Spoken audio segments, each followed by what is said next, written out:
Hello Aaron and James. Welcome to Grandma and Uncle Alex's story time. Hello. We're going to read you some stories today, and we're going to read The Hare and the Tortoise. Are you ready? You're sitting down comfortably? You ready to begin? The Hare and the Tortoise. There once was a hare who was very proud of his running. "No one is as speedy as me," he cried. "Would anyone like to race?" "Oh, no thank you," laughed the other animals. "We know you can run faster than any of us. We'd be silly to try and race you." It was the same every day. The hare would boast about his running to everyone he met, and no one dared to race him. But one fine day, a little voice piped up politely behind him. "I'll give you a race if you like, Mr. Hare," it said. The hare turned round in surprise. Standing before him was a wrinkly old tortoise, blinking in the sunshine. "Oh my," replied the hare sarcastically. "You make me quake and tremble, Mr. Tortoise." But the old tortoise was serious, and the animals who had gathered around said, "You're always wanting to race, Mr. Hare. Let's see you do it." So it was agreed that the hare and the tortoise would race to the old oak tree and back.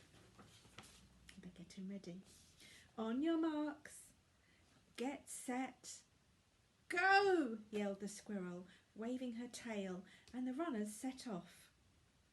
In a couple of seconds, the hare was nearly out of sight. The tortoise set off in his usual slow way. There seemed no doubt that the hare would win before the tortoise even reached the oak tree. "Come on, Mr. Tortoise," the hare yelled over his shoulder. "This isn't much of a race." But the tortoise saved his breath and kept plodding along. When he reached the oak tree, the hare felt a little out of breath. For the past few months he had done more boasting than running. In any case, he knew that he was going to win easily, so he sat down under the oak tree to rest. It was a very hot day. The hare's eyelids began to close, and soon he was fast asleep.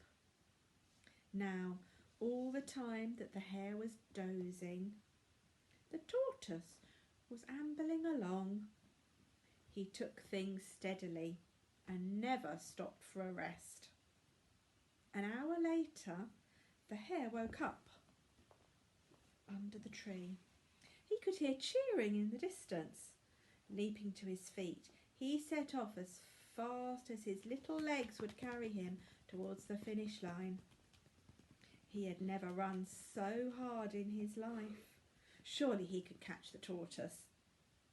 But the tortoise's old head bobbed over the line, a whisker before the hare's.